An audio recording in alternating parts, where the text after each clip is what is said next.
सर्व मुद्दे मान्य आहेत, परंतु राहुल गांधी जर 183 विधानसभा क्षेत्रात फिरतात, त्यांचा हा मुद्दा जनतेने स्वीकारला नाही का? या अपयशात काँग्रेसचे जे आज बेहाल झालेले आहेत, याचं कुठे ना कुठे तुम्हाला याचं कापर राहुल गांधींवर फोडावं लागणार नाही का? तुमच्या सर्वोच्च नेत्याचं हे अपयश आहे की नाही?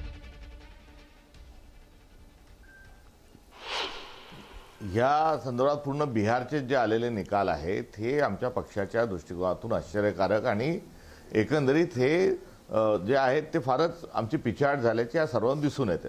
त्यामुळे एकंदरीत बिहारचं जे चित्र आहे त्यात राहुल गांधींची झालेली वोट चोरीची जी पदयात्रेचा मार्ग आहे हा काही त्यापासून वेगळा नाही।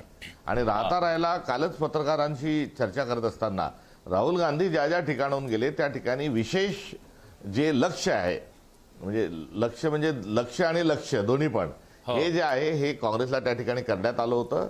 आणि राहुल गांधी जिथून गेले त्या ठिकाणी वेगळी मोटर्स ऑपरेंडी वापरल्याचं देखील काल मी सुतोवाच हा केला होता।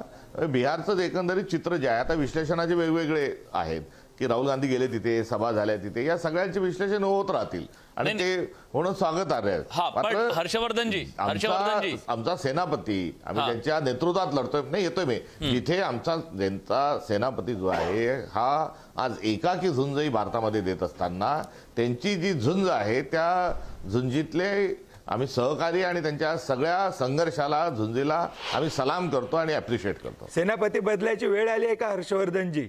एकामागून एक राज्य तुमच्या हातून जात आहेत। ज्या बिहारमध्ये 183 सीट 183 विधानसभा मतदारसंघातून तुमचे सर्वोच्च नेते तुमचे सेनापती फिरतायत आणि तिथे तुम्ही 4 जागांवर पण आघाडी घेऊ शकत नाहीये। जेव्हा खालच्या नेत्यांवर कारवाई केली जाते, सर्वोच्च नेत्याबद्दल तुमच्या सेनापतीबद्दल बोलायला तुम्ही तयार नाही आहात। हे तयार असण्याचा नसण्याचा विषयच नाहीये। आता राहुल गांधींवर खापर फोडण्याची एक मोठं त्याचं वातावरण तयार केलं जाईल। त्याचा स्फोट जो आहे हा आता घडून आणला जाईल। जी ट्रोल गँग आहे, जी सोशल मीडिया आहे, आता या सर्वांमध्ये ते राहुल गांधींवर तुटून पडतील आणि राहुल गांधींना जेवढं लक्ष केलं जात आहे याचाच अर्थ असा आहे की आमचा नेता अत्यंत सक्षम आहे। त्यामुळे राहुल गांधींना यामध्ये संदर्भ ओढणं हे एका बाजूला स्वाभाविक जरी असलं तरी त्या संदर्भाच्या अनुषंगानं त्यांच्या संदर्भामध्ये टीका ही वेगळ्या अर्थानं बदलाच्या अनुषंगानं किंवा शेलक्या भाषेत करणं हे देखील आपल्याला बघायला मिळेल।